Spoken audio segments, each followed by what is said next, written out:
Okay, this is our screencast. It's Summer, Ellie, Oliver, and Ashley. My book was Behind the Secret Window, and it's about a girl named Nellie, and she's a part of a Jewish family, and she's a young Jewish girl living during the Holocaust. And the majority of the book is about how she lives with a bunch of different Christian families and goes into hiding, and about how her family has sacrificed stuff for her, and eventually she and her mom move in with a Christian family and end up living behind a bricked over secret windowsill.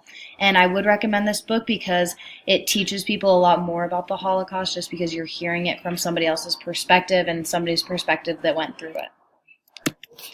My book was Born a Crime, so it's a memoir about Trevor Noah growing up in South Africa during apartheid.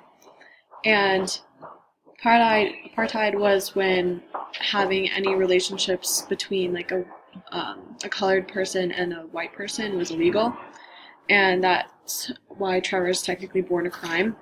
It's because his mom was black and his dad was white. So throughout the book, he just talks about different stories of him in his childhood growing up, and it just opens your eyes really about how hard it can be, because his parents could have gone to jail for what they did to have him. So we just see like the different restrictions that Trevor has growing up. So my book was Why Be Happy When You Can Be Normal, and it's written by Jeanette Winterson, who talks about her childhood as being an adopted child whose adopted parents are very abusive towards her. Throughout this process of being abused, she also learns out that she's gay and part of the LGBTQ plus community, and so she struggles throughout the book to find her identity, but towards the end she finds a way to accept what she is and also thank her parents for what they have taught her throughout life.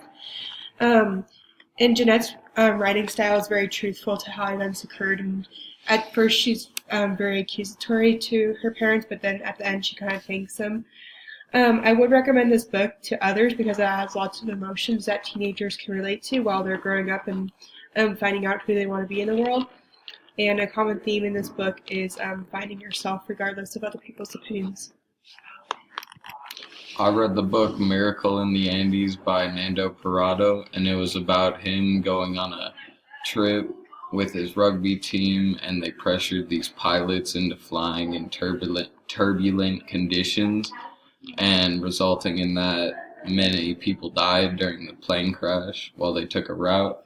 And in this book, he's writing with no emotion in the text. It's simple to see, like, he's very affected by the events. I think he's gone almost numb to everything in the real world after what he's been through. This is like really difficult to talk about, like to reflect on eating and skinning people to stay alive. If you're going to be bothered by gruesome things, I wouldn't recommend reading this book, but it's a crazy survival story and I'd recommend it. These books have a lot of connections and similarities. They all involve an identity crisis, and whether that's caused by a social injustice, like in the first three books we mentioned, or by a traumatic event, which was more prevalent in A Miracle in the Andes. All the main characters overcame an obstacle, whether it was more internal, like in Why Be Happy When You Could Be Normal, or more external, like in the other three books. And all the characters in the stories were forced into a life-changing situation, which made them question how they acted and made them change which decisions they might have made. And none of these people asked to go through the events, but they're all stronger because of it, or have some sort of story to tell or a lesson learned. So leading up to that, our abstract subject is the identity, just because, as Ashley said, they're all different parts of identity, whether it's a crisis, like in Why Be Happy When You Could Be Normal, where you just feel like blocked and just confused because you don't fit in, or Miracle in the Andes, where the main character is faced with life-changing decisions that just change who he is today.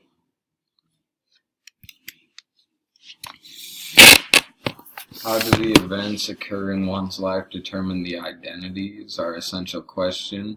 In all of the books, something happened that made them question, like, who am I really? For example, in Miracle in the Andes, before any of them had eaten any of the human meat, they all thought, like, am I a cannibal? Like, do I want to do this for survival?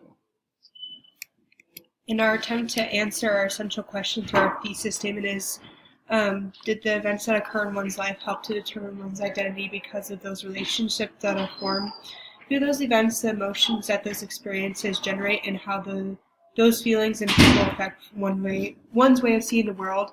And this really just elicits that identity is very present throughout all these books, and not just in the books, but through everyone's lives, and it can be easily connectable through emotions, experiences, and one's view of the world. So this leads to our picture, or the appetizer.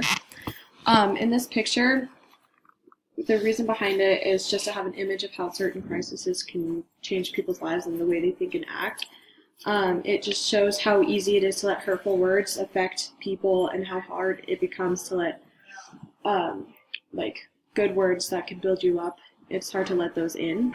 So on the left, there's people criticizing and yelling at our main character, who actually is like letting it get into their head, which shows in their like skull. It's like being cracked with different words, like what society says, and just like being worthless and stuff. And then on the right, there are people who are trying to build up the main character, making him feel proud and secure, but they're muffled. They're like blocked out, making it hard to hear the praise. And the main character is holding a mask that says I'm okay, because he just tries to block out and hide the damage people have done to just make them seem normal. So for our main course one, we did a visual representation, which is basically kind of like a flow chart that has people, places, and feelings all connected to it. And what's really important about this is that they're all interdependent factors that lead to forming one's identity. So if you can look and see people, places, and a feeling all contribute to identity, but they need to have each other in order for our identity to be present. And that's kind of vital to what is present in our books, because they all rely on those three factors for people to make their identity. It's kind of interesting to look at. For main course number 2, we did a poem by John Clare that's called I Am, and it really talks about identity and how we all seem to rely on each other to make our identity, but yet we all seem to tear each other down, and that contributes more to how we feel and the experiences that we make. And John Clare really focuses on how our identity can change, but we really need to be focused on building each other up as people and willing to enjoy life in order to have a stronger identity. Our last main course was a Wordle, and the Wordle is centered around identity, and all the other words in it have to do with identity. The larger words include people, multiculturalism, and world.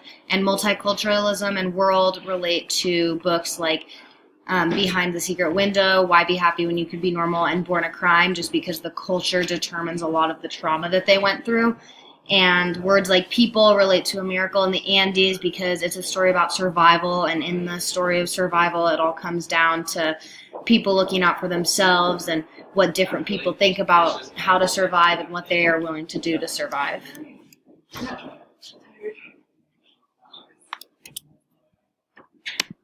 Yeah.